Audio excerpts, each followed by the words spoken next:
অনেক সময় বাচ্চাদের সর্দি কাশি হলে শ্বাসের কষ্ট হওয়ার সম্ভাবনা থাকে। আপনি বাড়িতে কীভাবে বুঝবেন যে আপনার বাচ্চার শ্বাসের কষ্ট হচ্ছে? আপনাকে দুটো জিনিস দেখতে হবে। 1 নম্বর, চেস্ট ইনরাইন, মানে বাচ্চা শ্বাস নেওয়ার সময় বুকের নিচের অংশটি ভেতর দিকে ঢুকে যাচ্ছে কিনা। যদি শ্বাস নেওয়ার সময় বুকের নিচের অংশটি ভেতর দিকে ঢুকে যায় তাহলে বুঝবেন যে বাচ্চার শ্বাসের কষ্ট হচ্ছে। 2 নম্বর, ফাস্ট ব্রিদিং, মানে দ্রুত শ্বাস নেওয়া। এটা বোঝার জন্য আপনাকে করতে হবে 1 মিনিট ধরে রেসপিরেটরি রেট কাউন্ট করতে হবে।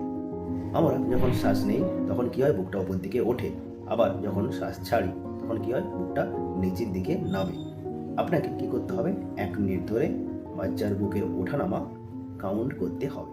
যদি দেখছেন বাচ্চার বয়স 2 মাসের কম এবং বুকের ওঠানামা যদি 60 বারের বেশি হয় তাহলে বাচ্চার শ্বাসকষ্ট হচ্ছে।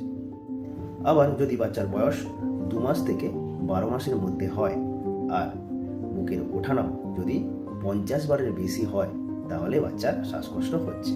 যদি বাচ্চার বয়স 1 বছর থেকে 5 বছরের মধ্যে হয় আর যদি বুকের ওঠানামা যদি 40 বারের বেশি হয় তাহলে বাচ্চার শ্বাসের কষ্ট হচ্ছে।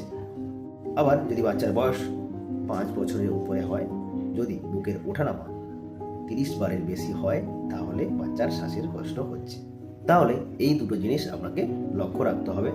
যদি বাচ্চার শ্বাসের কষ্ট হয় তাহলে অবশ্যই বাচ্চাকে নিয়ে লোকাল হসপিটালে যেতে হবে।